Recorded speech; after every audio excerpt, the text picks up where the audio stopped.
how can I monetize my skills from poker in another way?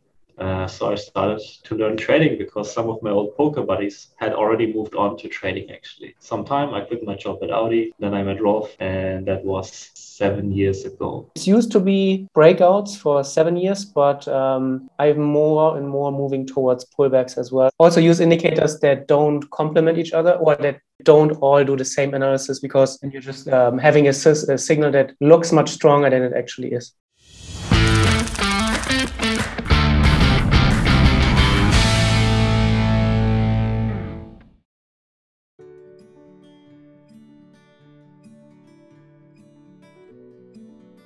大家好，歡迎收睇我要做訪問啦。咁今日輪到我 Jackie 同大家咧去訪問咗兩位咧非常資深嘅投資者啦。咁啊就係請咗喺德國嚟嘅投資者咧，一位就叫做 Rolf 啦，另外一位就叫 Moritz 嘅。咁啊佢哋兩個咧亦都當然啦有好多年嘅投資經驗啦，超過20年噶啦。咁佢哋創辦咗一個 website 就叫做 tradeciety.com 啦，亦都教過好多唔同嘅投資嘅課程啊等等啊。咁啊過去7年咧，呢兩位投資者咧亦都係環遊世界，點樣維生咧？咁當然咧就係做trade為主啦。咁目前佢哋兩位咧都喺亞洲，一個就喺泰國，一個而家喺香港啊。咁我哋今日咧非常開心咧，就邀請到佢哋講下，除咗即係個 strategy 之外咧，咁亦都講下佢哋經驗，放棄咗佢本身佢哋嘅職業，全職去做 trader， 究竟有啲乜嘢要留意啦？第一集 part 1咧就會同大家講下呢兩位投資者佢哋環遊世界少少 lifestyle 啦，超少少啦，亦都會講下究竟佢哋 trade 咗啲咩指數各樣嘢啦。咁啊 part 2咧亦都會講下佢哋少少投資心理嗰 part 多啲嘅。咁啊得意嘅其中呢一位咧投資者，佢哋本身之前係一個 professional poker player 嘅。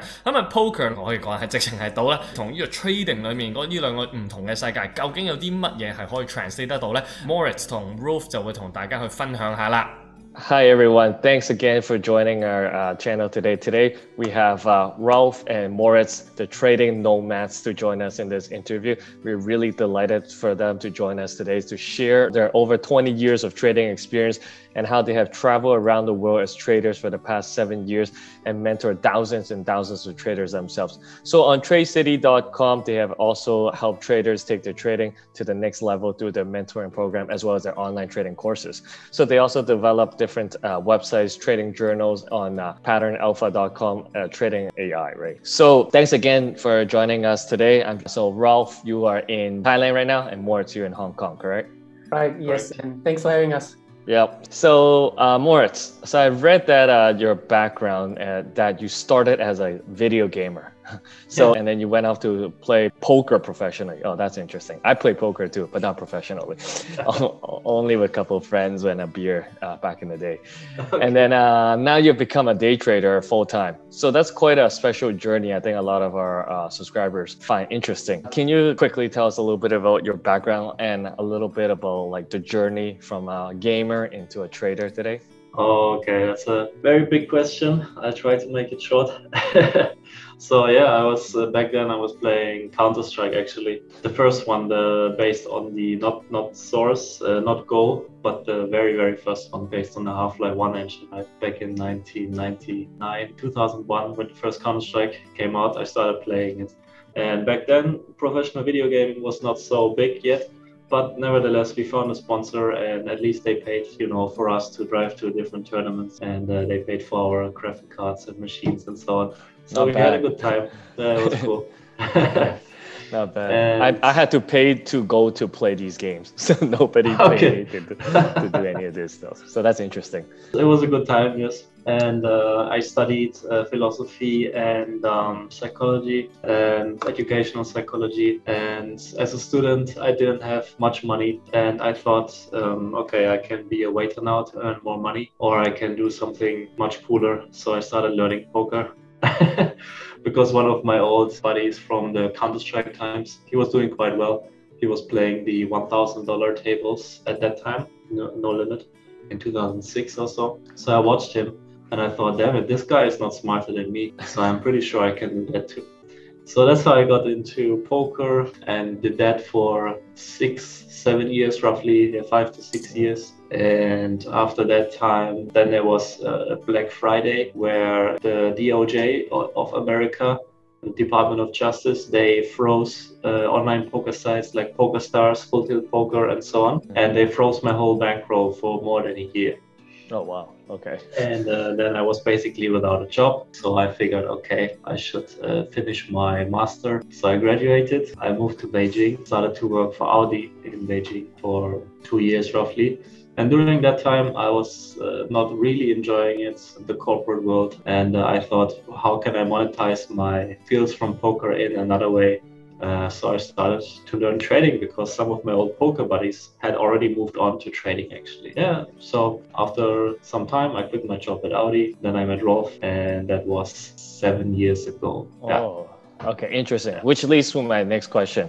So for poker and trading, can you tell our subscribers a little bit what you have learned from playing poker professionally? What kind of skills have you learned from that can translate into trading? 2 things mostly, or 3 things. Risk management, of course, journaling, the importance of having a journal really, and knowing what your opponents are doing, knowing what you are doing, and how you can bring those 2 things together. In trading, you are your own opponent, so journaling is even more important. And self-improvement, psychology. Like you're going to lose a lot of hands, same as you're going to lose a lot of trades. You're going to have bad streaks, and if you want to get out of those, you really need to work on yourself, on your game constantly, because the opposition is not sleeping. It's more obvious in poker because the games are getting tougher and tougher. And as you move up in the ranks, people get tougher and tougher. So you constantly have to work on yourself and on your game. And in trading, it's not so apparent, but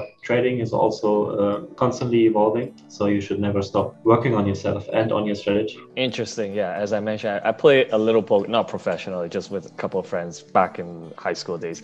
So the one thing I used to always do is just bluff. But I can't bluff in the trading world. That's interesting what you said about the whole psychological mindset about losing a lot of hands and losing a lot of trades, because sometimes you lose so much that you just want to give up, and same thing with trading too. So thanks, Moritz, for sharing that with our subscribers. I'm sure some of them win a lot, some of them lose a lot, but like you said, it's the whole mindset of when you win, don't get too high, and when you lose, don't get too low. So same thing with poker, I'm guessing. Thanks for sharing that, Moritz. All right, so question for Rolf. So Rolf, can you share a little bit about your lifestyle as a trader right now? So right now, as you mentioned, you're in Thailand. So you're in Bangkok right now, or you're in like one of those islands?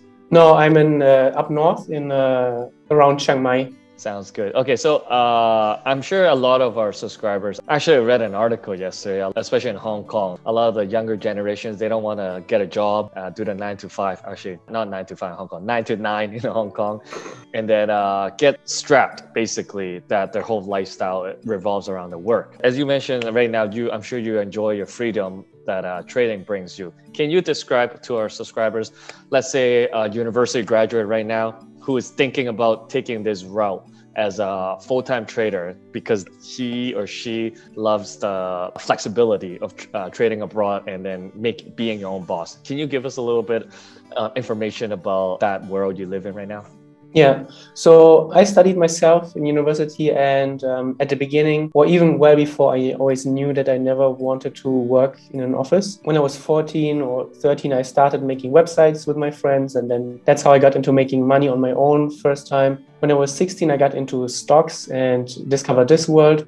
And when I started university, I stumbled into Forex trading, and I found just this idea very interesting. And so university, I had regular jobs, but just part-time. And I knew that I had 5 years during my studies, and if I wasn't able to figure something out in that time, then I would have no choice but to get a job. So what I did was I saved up as much money as I could, which would then allow me to take a few years off essentially and not have to go into corporate world. So what I did is in Germany, obviously the living standards or living costs are very, very high. So what I did is I went to first to Vietnam and then traveled around a bit Southeast Asia, and then ended up in Thailand. But what this allowed me, first of all, I had some knowledge about Forex trading when I went to Vietnam, and also I had a decent cushion or some savings, so I didn't have to get a job for a few years. And this allowed me then to just put in a lot of time into trading and also into developing everything else that we're doing right now. And I think this is in general one of the most important things as a student you can do, is that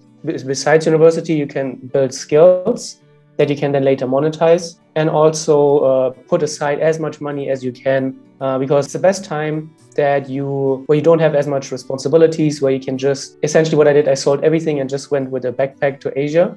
And doing that later in your life it's going to be significantly harder, if possible at all. So this is it's the best time, I think, to bet on yourself and to just try something that may seem quite risky.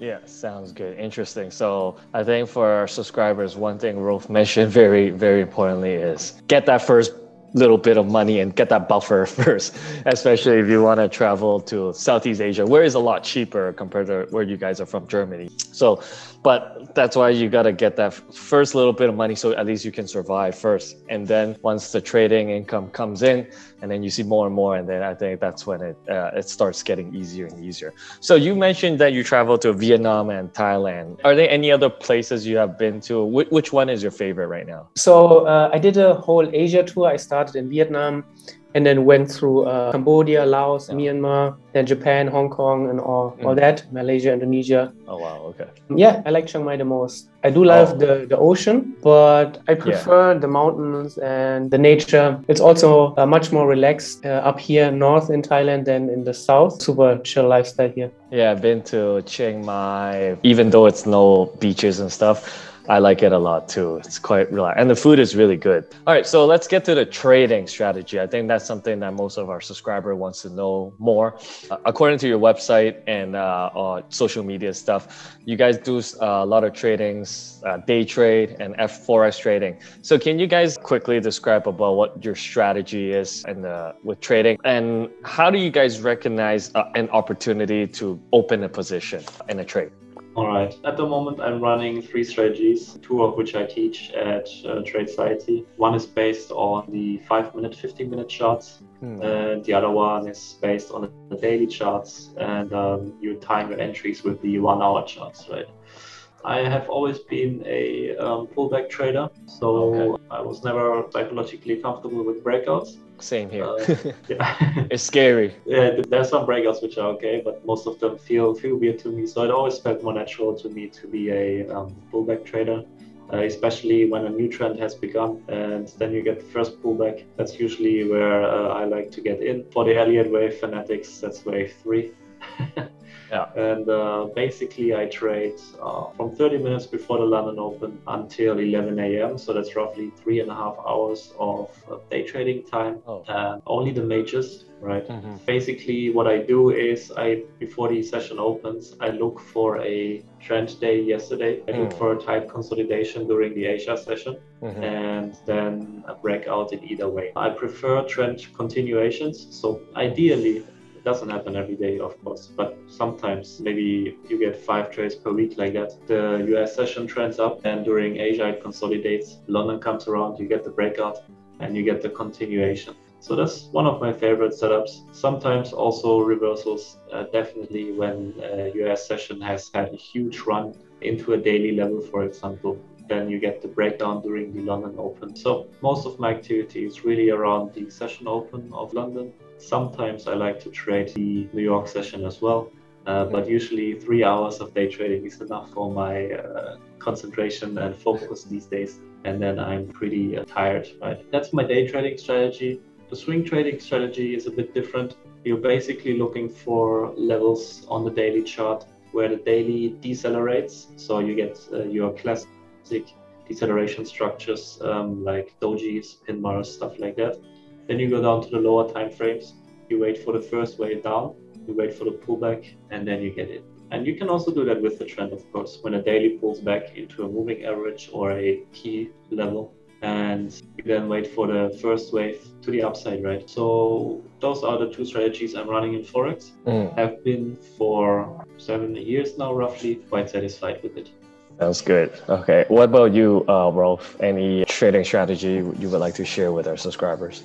Yeah, I trade something very, very similar to Moritz. I'm on the higher time frames. I am not comfortable with the lower time frames. So what I do is I go either to the daily or to the 4 hour as my higher time frame.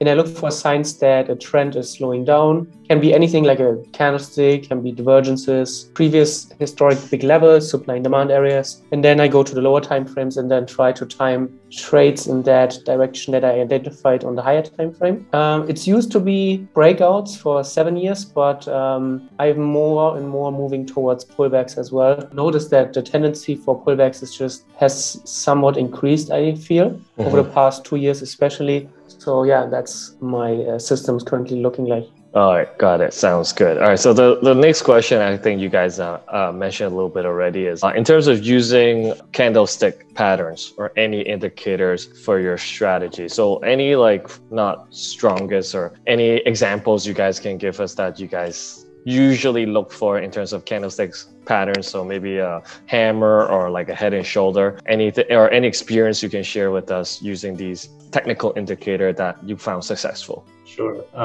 Important is, I think, that you always look for the inflection points, what I like to call them, or key confluence levels. For example, right, first, in my opinion, you have to identify a decent level where price had trouble breaking through in the past, and then you can start looking for when price gets there. Ideally, it's overextended or at least spent. Then you can start looking for these indicators, candlestick formations like pin bars, all that stuff. Most important is that you really confirm, for my personal strategy, the trend change on the lower time frame. So for example, if I see a pin bar on a daily chart is extended to the upside, hits resistance, forms the pin bar, then what I really want to see is the trend change on the lower time frame. So I go to the 1 hour chart. I want the 1 hour chart to take out the previous low of the uptrend before I think about shorting it, right? Then you wait for the pullback, because trading these candlestick patterns, they happen all the time on the chart, right? At these days, there is even charting software. TradingView can scan for these candlesticks now, and every hour you will get 20 results or more. You can basically open a trade every minute, and there's just no edge in them by using them on their own. You really need to use them at decent levels and with confluence. Then there's definitely an edge to be had from those. Yeah, I think Moritz hit a good point. I think what he mentioned, context is just so important, not just what candlestick you're looking for, but in what context does it happen? Are you in a strong trending market? Is the candlestick that you're seeing, is it significant in size? For example, what I use or like to do is I add a Bollinger Band, for example, which then helps you to gauge the volatility. For example, a Bollinger Band spike, a candle going through a Bollinger Band, is a very rare event, and that should get your attention, especially after a long trend. And if there's also the concept of rejection in that candlestick, that's how you can increase chances of finding high probability candlesticks. Yeah, I definitely agree. We also do a little bit of financial education on our side. I'm no technical analysis expert, but we always tell everybody, don't just, every time we teach them, the bearish candlesticks, the bullish ones, once they see it, they get really excited or unhappy.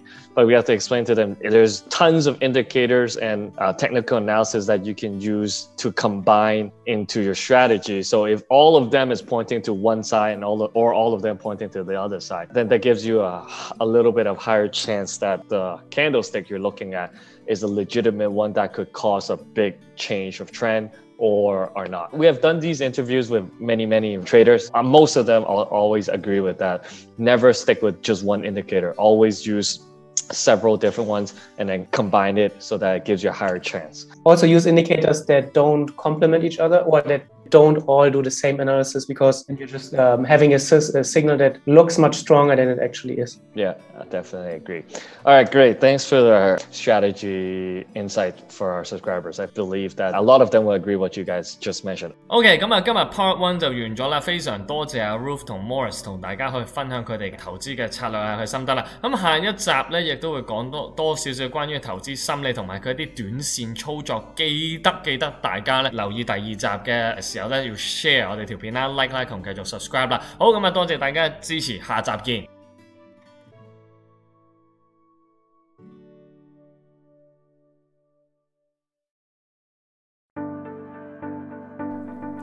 我教咗10年嘅王牌課程，專門用嚟訓練研究部嘅核心課程啊！我移居咗之後咧，就一年由10幾個循環減到得翻2個啦。今年咧就我哋第2個嘅課程循環正式開班，我會喺呢個免費分享會入邊咧講解我全套嘅完整投資策略，現場仲有3招免費分享，10年拍片入邊咧都冇公開過嘅系統嘅。而家已經去到咧我授徒嘅尾聲，加上疫情關係嘅分享會後，如果你真係決定參加整套課程嘅話，將會得到咧以下嘅配套，包括有新系統咧、唔同嘅配套，例如大量嘅課外活動、特別工作坊，仲有一個親身全球巡迴嘅終結班㗎。疫情之前咧係冇㗎，疫情之後咧亦都唔會再有呢啲配套啦。而家係倒數階段，記得咧喺下面連結報名 share 埋俾朋友，一齊去參加呢個免費直播分享會啦。完咗之後有48個鐘重溫，去下面連結報名啦。7月10號見大家。Jackie Sir 加股壇劉元德嘅0至千萬加速器入邊會學到 Jackie Sir 加股壇劉元德嘅秘技啊，包括 risk 啦、短炒、美股組合、CFD 等等噶。另外 join 咗呢一個課程呢，就會自動加入0至千萬 lifetime coaching 嘅私人群組。7月份會講關於 CFD 短線操作重溫，快啲去下邊連結睇咗佢哋嘅免費1小時簡介加工作坊同埋報名啦。想每日緊貼大市，即刻下載我要做富翁嘅應用程式，我哋每日收市前都會同大家詳盡分析㗎，約定你啦。專業招募請留意，我哋揾緊以下條件嘅人士啊！如果你有建立網站同埋手機應用程式嘅相關知識，又有興趣同我哋合作嘅話呢，就 send email 俾我哋啦。